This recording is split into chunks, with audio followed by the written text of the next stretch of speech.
ایک ایسی ترمیم متعارف کرا دی کہ جس کے ذریعے انہوں نے فوجی سربراہان جو ہیں اب فرسٹ ٹائم جو ان کا ٹینیور ہے وہ 5 سال کر دیا گیا ہے جی ایکسٹینشن کا تو قانون پہلے سے موجود ہے ہاں تو لہذا 5 سال پہلا ٹرم ہوگا اور جب ایکسٹینشن بھی ہوگی تو بھی کم از کم 5 سال کے لیے ہوگی یوں 10 سال بنتے میں دن بدن جو ہے اپنے احتجاج کی اسٹریٹجی سے مایوس ہوتا جا رہا ہوں خان نے اس دن بھی کہا احتجاج کمیٹی بنائیں کیوں نہیں ہو رہا ہے ایسے تمام فیصلوں پہ عمل درآمد اگر وہی ہے تو مجھے کسی میٹنگ میں بلایا ہی نہیں گیا ہے مجھے کسی نے یہ بھی نہیں کہا ہے کہ آپ کے کیا فرائض ہیں آپ نے جلسے میں آنا ہے نہیں آنا ہے کوئی دعوت ہی نہیں ہے سب کے ساتھ مل بیٹھ کے احتجاج کریں ورنہ اگر آپ سمجھتے ہیں کہ شیر افضل کو جو ہے احتجاج سے مائنس کر لیں تو اس کا فائدہ تو شیر افضل کو صرف اتنا ہوگا کہ وہ پکڑا نہیں جائے گا پرچے نہیں ہوں گے مار نہیں پڑے گی یہ ڈسپلن کس چڑیا کا نام ہے کون سے ڈسپلن کون سے ہم نے پارٹی کے جو ہے خلاف ورزی کی ہے ہم تو وہ سمجھتے ہیں کہ جو یہ ہماری رائے ہیں احتجاج کے معاملے پہ اس کے مطابق آپ احتجاج کریں اب اس میں پارٹی وائلیشن کہاں سے آ گئی اور اس وقت میں ایک اپنے دل سے اپنی مرضی سے خان کے ساتھ کھڑا ہوں کسی کو خوش کرنے کے لیے تو نہیں کھڑا ہوں تو لہذا اگر یہ سب مل کے ناراض ہو یا سب مل کے اکٹھے ہو کے کہیں کہ جی بھائی آپ نہیں ہیں تو تب بھی میں خان کے ساتھ کھڑا رہوں گا میری جو محبت ہے عشق ہے جو الفت ہے وہ خان کے نظریے کے ساتھ ہے 7-8 لوگوں کے علاوہ پوری پارٹی میں جو قیادت ہیں وہ اس کو افسوس یا ماتم اس چیز کا ہے کہ ثوابی کے جلسے میں جب میں مجھے مدعو نہیں کیا تھا تو مربت مربت کے نعرے لگ رہے تھے اسلام آباد کے جلسے میں یہ صورتحال تھی لاہور کے جلسے میں یہ صورتحال تھی پورے پاکستان میں ورکر جو ہیں ان کی محبت مل رہی ہے یہ چیز ہے جس نے جلن اور اثر کو بڑھایا ہوا ہے اور اس کا میرے پاس قطعاً کوئی علاج نہیں السلام علیکم ناظرین سراب برکت آپ سے مخاطب ہے جناب محترم شیر افضل مروت صاحب ہمارے ساتھ موجود ہیں مروت صاحب ویری مچ ویلکم السلام علیکم وعلیکم السلام جی سوراب مروت صاحب آپ کے چہرے پر وہ رونق نہیں ہے آج وہ چمک نہیں ہے تھوڑے پریشان ہیں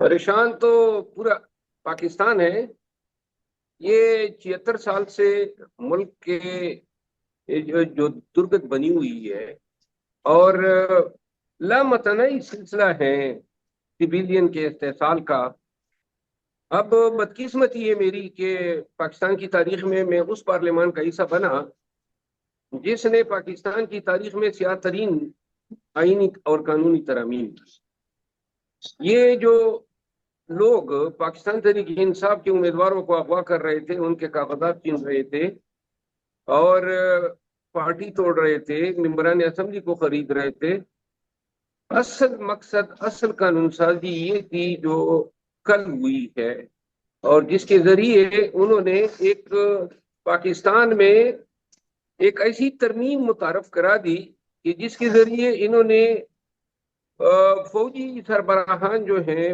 اور جتنے بھی سروسز چیفز ہیں ان کی 5 سال میعاد رکھ دی اور چونکہ جس طرح پاکستان میں رواج آ رہا ہے کہ ہمیشہ سے یہ ایکسٹینشن ہوتی آئی ہے تو اب مسئلہ یہ ہوگا کہ 10 سال کم از کم جو ہے وہ پاکستان میں ایک ہی طرز حکومت ہوگی ایک ہی شخص کی ہوگی جو میرا خیال ہے جمہوریت کے ساتھ آئین کے ساتھ ظلم کے مترادف ہیں یہ جو ترمیم انہوں نے کی ہے بیسیکلی پاکستان کے آئینی ڈھانچے سے متصادم ہے پاکستان کا آئین کبھی یہ پرووائڈ نہیں کرتا ہے کہ آپ ایسے نظام کی طرف پیش قدمی کریں جو مطلق الانانیت کی طرف ہو ٹوٹلیٹیرزم کی طرف ہو اور اب اس میں عدلیہ کی آزادی تو ویسی سلب ہو چکی ہے اصل ترمیم جو ہے یہ 26ویں آئینی ترمیم اور 27ویں آئینی ترمیم کا شوشہ چھوڑ کے انہوں نے بیسیکلی یہ ترمیم کرنی تھی جو کل انہوں نے کی تاکہ قوم کی توجہ دوسری طرف رہے اور یہ وہی ہینڈ پک لوگ تھے فارم 47 پہ آئے تو ان کو لایا اسی مقصد کے مروت لیے صاحب، گیا تھا کہ اب سر ظاہر ہے ترمیم تو جو قانون تو پاس ہو گیا، ایکسٹینشن ہو گئی ہے. آرمی چیف صاحب ان کی جو مدت ملازمت ہے اس میں 2 سال کا اضافہ ہو گیا ہے، 25 کے بجائے 27 میں جا کر وہ ریٹائر ہوں گے. آپ یہ کہہ رہے ہیں کہ اس جو ایکسٹینشن ہے اس کی وجہ سے آپ پریشان یہ تو اب فرسٹ ٹائم جو ان کا ٹینیور ہے وہ 5 سال کر دیا گیا ہے. جی ایکسٹینشن کا تو قانون پہلے سے موجود ہے، ہاں. تو لہذا 5 سال پہلا ٹرم ہوگا، اور جب ایکسٹینشن بھی ہوگی تو بھی کم از کم 5 سال کے لیے ہوگی. یوں 10 سال بنتے. تو 10 سالوں تک آپ کیا کہتے ہیں کہ جناب یہی سب کچھ اسی طرح کی حکومت اور یہ سارا نظام ہی اس طرح چلے گا؟ ان کی خواہش تو ہے کہ نظام اسی طرح چلایا جائے، لیکن کل کی کس نے دیکھی ہے کہ خدا جو فیصلے کرتا ہے اصل میں وہی فیصلے لاگو ہوتے ہیں. لیکن بہرحال بہت افسوس ہوا، آپ نے اداروں میں جو ہیں لوگوں کی پروموشن جو ہے روک دی ہے. خواب رہے گا کسی بھی فوجی کا، نیول آفیسر کا اور ایئر فورس کے آفیسر کا کہ وہ پیک پہ پہنچے. کتنے جرنیل ریٹائر ہو جائیں گے، کتنے senior air vice marshal retire ہوں گے، کیونکہ ہم نے قانون ہی ایسا بنا دیا ہے. یہ قانون جو ہے بیسیکلی صحیح عکاسی کرتا ہے کہ کس طرح ہمارا نظام جو ہے کٹ پتلی بنا ہوا ہے، اور اپنی یا تو اپنی پیروں پہ انہوں نے کلاڑی مار دی ہے. کیونکہ یہ ڈی سی میں ترامیم آ رہی ہے، 90 دن تک لوگوں کو بغیر پوچھے بغیر پیش کیے اٹھایا جا سکے گا. انٹرمنٹ سینٹر ہے ملک میں، اور ملک میں ہر وہ کام ہو رہا ہے جو بنیادی انسانی حقوق کے منافی ہیں. ہر پاکستانی کو ان قوانین کا ماتم کرنا چاہیے. مروت صاحب، جو ابھی سپریم جوڈیشل کاؤنسل کے اندر یہ ساری ہوئی ہے، جسٹس امین الدین خان صاحب کو بینچ کا ہیڈ، کانسٹیٹیوشنل بینچ کا ہیڈ بنا دیا گیا ہے. سر آپ کیا سمجھتے ہیں، جسٹس منیب اور جسٹس منصور خطوط لکھتے رہے کہ پہلے 26ویں آئینی ترمیم پر فل کورٹ بلا لیں، لیکن جسٹس یحییٰ نے فل کورٹ نہیں بلایا. کیوں نہیں بلایا جسٹس یحییٰ نے فل کورٹ؟ میرا خیال ہے فل کورٹ تو ہو گیا تھا. یہ جو آئینی ترمیم 26ویں آئینی ترمیم نے تو بیسیکلی یہ میکینزم دیا نا کہ سپریم جوڈیشل کونسل کی تعداد اتنی ہوگی اور یہ اراکین جو ہیں وہ بینچ کے سربراہ کے لیے ووٹ کے ذریعے الیکشن کر سکتے ہیں یا سلیکٹ کر سکتے ہیں. یہ سب کچھ بیسیکلی پہلے سے طے تھا. جسٹس امین الدین خان نے بننا ہی تھا. وہ ان کے مقاصد کو سوٹ کرتا ہے. پھر بینچ میں وہی زیادہ تر آنریبل ججز شامل کیے گئے ہیں جو ماضی میں یہی ہم خیال تھے قاضی فائز عیسیٰ کے، ان کے فیصلے جو ہیں وہ موجود ہیں. تو لہذا یہ آئینی بینچ کو بھی آپ سمجھ لیں کہ اپنے تئیں حکومت وقت نے یعنی کہ اس کو یرغمال کر دیا ہے. سر آپ نہیں سمجھتے کہ جسٹس یحییٰ آفریدی کی ذمہ داری تھی کہ وہ پہلے 26ویں آئینی ترمیم کے اوپر تمام تر ججز کی رائے لیتے، اس کے بعد جا کر جوڈیشل کمیشن کی طرف جاتے، جس کی طرف جسٹس منصور اور منیب اختر صاحب نے پہلے بھی اشارہ کیا تھا؟ نہیں، میرا خیال نہیں ہے کہ جسٹس آفریدی کا کوئی یہ قانونی آئینی مینڈیٹ تھا کہ وہ ایگزامن کر سکتے تھے. وہ اب نئے جو سیٹ اپ بنا دیا گیا ہے اس میں یہ چیف جسٹس ہے، اور چیف جسٹس کے جو کردار ہیں آئین اور قانون کے تحت اسی کے اندر انہوں نے رہنا ہے. اور اگر یہ کوئی ایسا کوئی فیصلہ کروا لیتے انتظامی مشینری کے ذریعے یا فل کورٹ ریفرنس کے ذریعے، تو فل کورٹ جو ہیں وہ عدالت نہیں ہوتی ہے. عدالت تب ہوتی ہے جب آئینی یا قانونی طور پہ کوئی مسئلہ سپریم کورٹ کے سامنے آ جائے یا جس کا سو موٹو لیا جائے. کیونکہ یہ تمام راستے انہوں نے مسدود کر دیے تھے قاضی فائز عیسیٰ کے ہوتے ہوئے کہ نہ 184(3) کے تحت اس کا کوئی نوٹس لیا جا سکے، نہ یہ عدالت کے سامنے آ سکے. اور یوں 26ویں آئینی ترمیم جب ہو گئی تو اس کے بعد جب تک کانسٹیٹیوشنل بینچ نہ بنے تب تک ان چیزوں کو کوئی اور ادارہ، کوئی اور فورم ایگزامن نہیں کر سکتا ہے. اب اگر یہ ایگزامن بھی ہونا ہے تو یہ کانسٹیٹیوشنل بینچ نے یہ ایگزامن کرنا ہے، اس کو سپریم کورٹ کے چیف جسٹس صاحب یا کوئی بھی دوسرے جج صاحب اپنے تئیں ایگزامن نہیں کر سکتا۔ واٹ نیکسٹ امروت صاحب؟ یہ تو پھر حکومت کا اپنا بینچ ہے، اپنی کمیٹیز ہیں، اپنا کانسٹیٹیوشنل عدالت ہے، اپنی ساری ایکسٹینشن اپنی مرضی کے ججز کو وہ لے کر آئیں گے۔ What next? تحریک انصاف تو پھر کارنر کر دی گئی ہے، بالکل دیوار کے ساتھ لگا دیا گیا آپ سب کو۔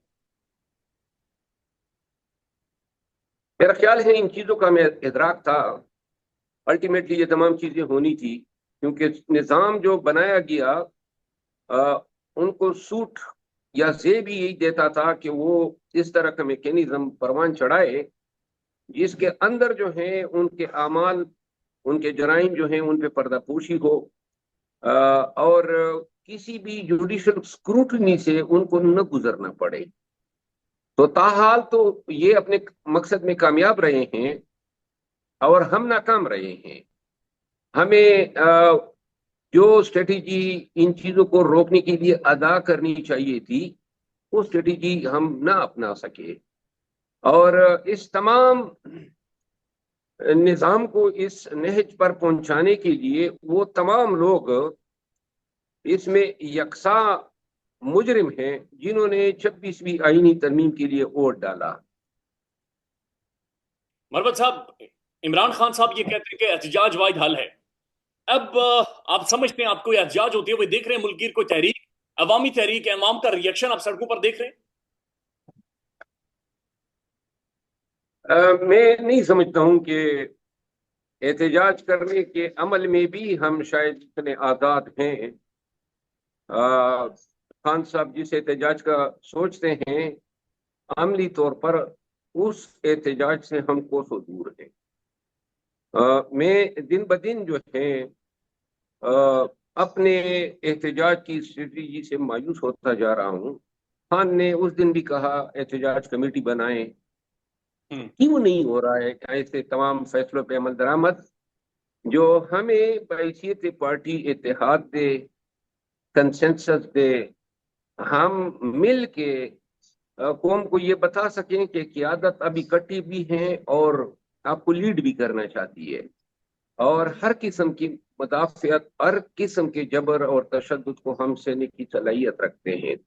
یہ تبھی ممکن ہے جب خان کے اس خواب کو ہم پورا کریں جس کے ذریعے انہوں نے کہا ہے کہ پاکستانیوں کو نکالنا ہے، صرف پی ٹی آئی کا ورکر نہ نکلے، ہر پاکستانی یہ خواہش رکھے کہ انہوں نے پاکستان کے لیے نکلنا ہے اور اس کے لیے موبلائزیشن کرنی ہے۔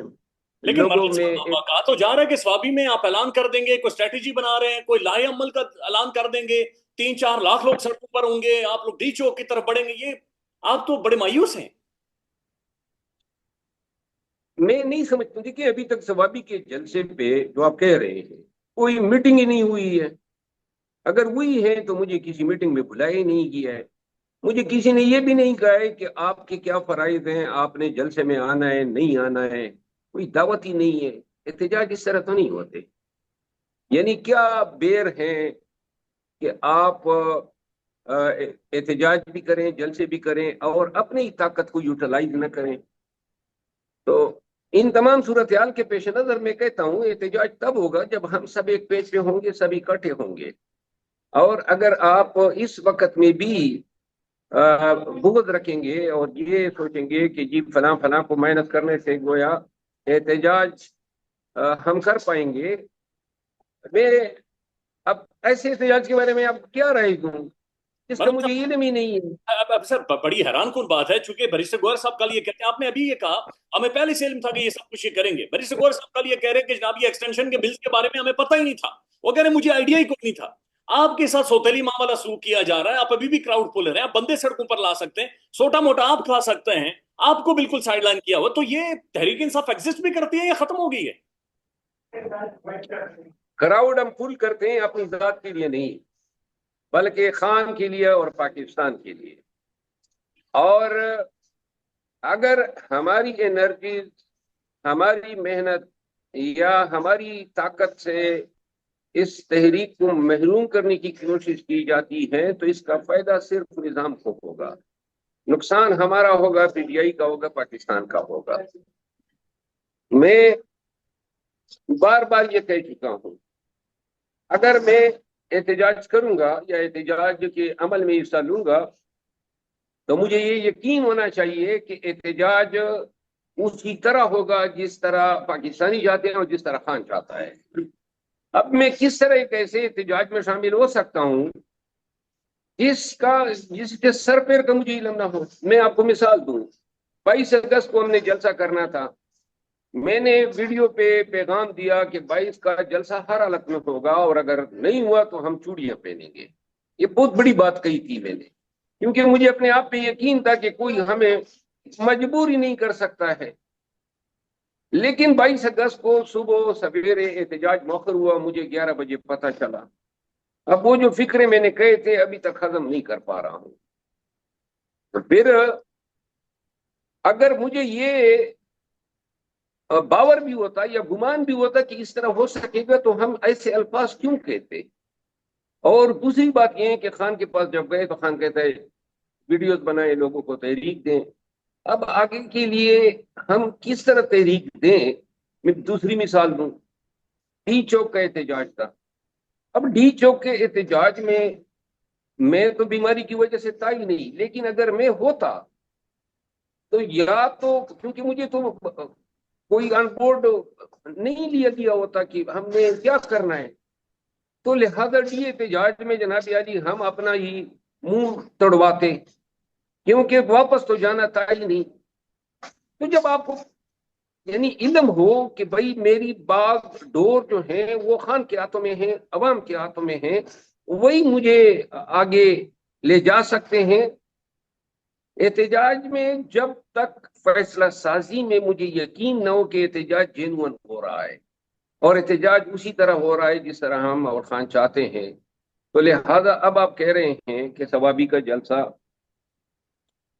جلسہ ہے، آگے کیا تحریک ہے، کیا اسٹریٹجی ہے؟ اب میں بالکل اکثر جو ہیں اس سے لا علم ہوں۔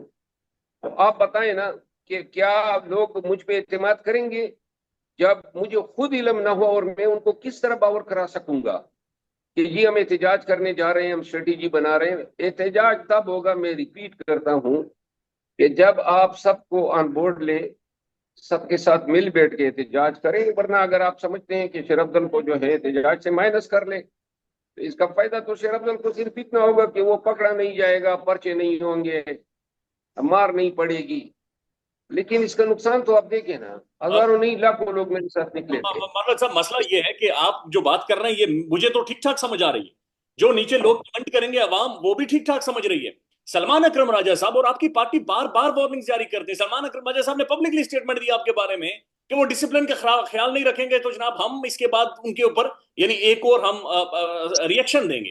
آپ نے پھر ٹویٹ کیا، پھر ڈیلیٹ کر دیا۔ واٹس رانگ سر؟ یہ سلمان اکرم راجہ صاحب یہ جو ٹاپ اس وقت ایئر موجود ہے، یہ کیوں آپ کو ہضم نہیں کر پا رہے؟ ان کی ذاتی کیا خنس آپ کے ساتھ؟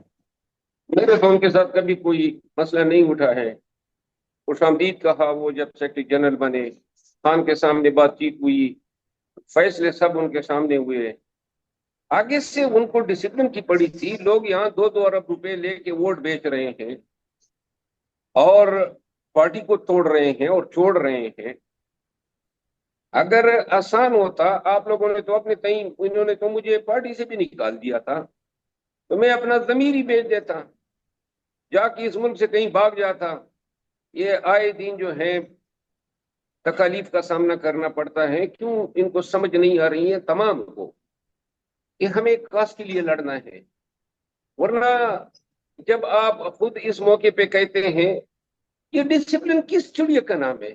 کون سے ڈسپلن، کون سے ہم نے پارٹی کے جو ہے خلاف ورزی کی ہے؟ ہم تو وہ سمجھتے ہیں کہ جو یہ ہماری رائے ہیں احتجاج کے معاملے پہ، اس کے مطابق آپ احتجاج کریں۔ اب اس میں پارٹی وائلیشن کہاں سے آ گئی؟ اور اس وقت تک تو ایسا کوئی بیان میں نے دیا ہی نہیں تھا۔ وہ کیوں لوگ مجھے تھریٹ کرتے ہیں؟ میں تو دیکھیں ایک چیز سب کچھ ذہن میں بٹھانی چاہیے، کوئی مجھے دبا نہیں سکتا ہے اور نہ میں کسی سے دبنے والا ہوں۔ اور دوسری بات، میں ایک اپنے دل سے اپنی مرضی سے خان کے ساتھ کھڑا ہوں، کسی کو خوش کرنے کے لیے تو نہیں کھڑا ہوں۔ تو لہذا اگر یہ سب مل کے ناراض ہو یا سب مل کے اکٹھے ہو کے کہیں کہ جی بھائی آپ نہیں ہیں، تو تب بھی میں خان کے ساتھ کھڑا رہوں گا. میری جو محبت ہے، عشق ہے، جو الفت ہے، وہ خان کے نظریے کے ساتھ ہے. تو لہذا اور جی آپ کی خان کے ساتھ میں نے تو یہ پورے 9 مئی کے بعد سے لے کر آج تک کوئی مجھے بتا سکتا ہے کوئی فائدہ ہوتا ہے؟ میں نے کوئی پارٹی کے آفس میں کوئی بڑا ہی میرے سر پہ تاج رکھ دیا گیا ہو، میں نے کوئی یہاں پہ وزارت مانگی ہو. میں نے تو یہ کہا ہے نا کہ احتجاج کے پروسیس میں مجھے شامل کر، اور احتجاج کے پروسیس میں شامل ہونا یہ ایک خواہش ہے جو کہ ہر پاکستانی کی ہونی چاہیے.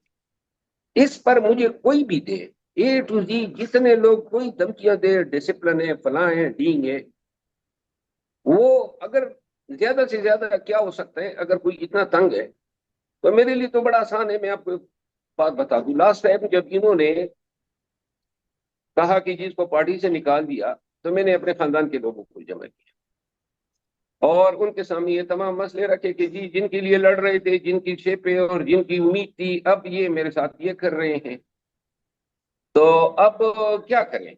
تو سب نے متفقہ طور پہ کہا یہاں گاؤں کا گھر میرا جلا دیا گیا، میرے اسلام آباد کا فارم ہاؤس گرا دیا گیا، 47 FIR ہوئی ہے، میرا بردر ان لا مرڈر کر دیا گیا، اور کوئی دن نہیں رہتا ہے، بار بار گرفتاریاں، جہاں یہ اداروں کے لوگ، پولیس ہمارے پیچھے نہ پڑی ہو، زندگی جو ہے انہوں نے جہنم بنائی ہوئی ہے. تو سب نے کہا کہ چھوڑو، کس مصیبت میں پنسے ہو، دبئی میں میری اپنی پراپرٹی ہے، جائیں وہاں پہ اپنی فیملی کو شفٹ کریں، 8 سال 10 سال زندگی رہ گئی ہے، آرام سے گزارے. تو میں نے برسٹر گور صاحب کو فون کیا، اپنے ریزگنیشن دے دیا. میں نے کہا کہ اگر آپ سمجھتے ہیں کہ میں آپ لوگوں کے ساتھ مس فٹ ہوں تو میں اپنی فیملی کو شفٹ کرنا چاہتا ہوں، I don't want to stay. تو برسٹر گور نے مجھے بٹھایا، انہوں نے کہا کہ یہ بھی تو خان مخالف قوتوں کی کوششیں ہیں کہ وہ چاہتے ہیں کہ خان کمزور ہو. اب اگر اس ٹائم پہ آپ خان کا ساتھ چھوڑیں گے، میں نے کہا میں نہیں ساتھ چھوڑ رہا ہوں، وہ مجھے نکال رہے ہیں پارٹی کا فورم استعمال کرتے ہوئے، تو میرا کیا نقصان ہوگا؟ میں تو جاؤں گا GBR پہ واک کروں گا، آرام سے میں زندگی گزار سکوں گا. پاکستان میں یہاں رہنا تو دوزخ اور جہنم بنا ہوا ہے. تو تب برسٹر گور صاحب نے کہا کہ نہیں، اگر آپ اپنے عقل سے کام لیں. جب خان سے میں ملا تو خان نے خود یعنی ان تمام چیزوں کا ان کو ادراک تھا اور ان کو علم تھا، تو انہوں نے مجھے گلے لگایا اور اس نے کہا کہ کوئی آپ کے حوالے سے جتنی بھی، اب میں آپ کو بتا دوں، میں اس چیز سے بھی تنگ آیا ہوا ہوں کہ جتنے بھی لوگ ہیں نا، A to Z، کسی کے ساتھ میرا کنفلکٹ آف انٹرسٹ نہیں ہے، کسی کے ساتھ میرا راستہ ہی نہیں کٹتا ہے، کسی کے ساتھ میری کوئی ان بن آرگنائزیشن میٹر پہ ہو ہی نہیں سکتی ہے. لیکن 7-8 لوگوں کے علاوہ پوری پارٹی میں جو قیادت ہیں وہ اس کو افسوس یا ماتم اس چیز کا ہے کہ ثوابی کے جلسے میں جب مجھے مدعو نہیں کیا تھا تو مربت کے نعرے لگ رہے تھے.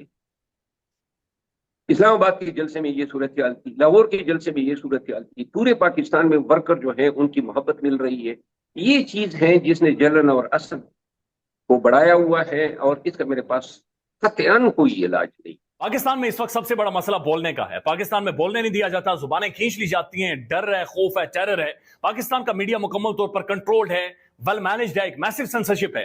اسی طرح کا دباؤ پاکستان میں سیاست ڈور پی کے بھی فیس کر رہا ہے، جسے پاکستان بھر میں گزشتہ کئی مہینوں سے ماورائے آئین، ماورائے قوانین مکمل طور پر بند کر دیا گیا ہے، مکمل طور پر بین کر دیا گیا ہے. سیاست ڈور پی کے کی نشریات کو لمیٹڈ کر کے پاکستان میں چھوڑ دیا گیا ہے. تمام تر قانونی محاذ کے اوپر آواز اٹھائی گئی، دستک دی گئی، لیکن ہر طرف سے خاموشی ہے، سناٹا ہے، کہیں پر کوئی سنوائی نہیں ہے، کوئی سننے کو تیار نہیں ہے. لیکن اس کا حل کیا ہے؟ کیا خاموش ہو جائیں؟ کیا سوال نہ کریں؟ کیا معلومات آپ تک نہ پہنچائیں؟ کیا انفارمیشن آپ تک نہ پہنچائیں؟ معلومات بھی پہنچے گی، انفارمیشن بھی پہنچے گی، سوالات بھی اٹھیں گے، لیکن اب آپ نے رول پلے کرنا ہے، آپ نے اپنا کردار ادا کرنا ہے. اور چھوٹا سا ایک پروسیجر ہے، پروسیس ہے، اس کے بعد آپ اپنا کردار ادا کریں اور ہماری مدد کریں. پہلے آپ نے یہ کرنا ہے کہ ہمارے یوٹیوب چینل کو سبسکرائب کرنا ہے، اس کے بعد جوائن کے بٹن کے اوپر جانا ہے، کلک کر کے ہمارا ممبر بننا ہے. یا پھر دوسرا آپشن یہ ہے کہ آپ نے ویڈیو کی ڈسکرپشن میں جانا ہے، وہاں پر پیٹریون کا لنک موجود ہوگا، اس لنک کے اوپر کلک کریں اور ہمیں سپورٹ کریں, ہمارا حصہ بنیں, ہماری طاقت بنیں. خیال رکھیے گا. اللہ حافظ.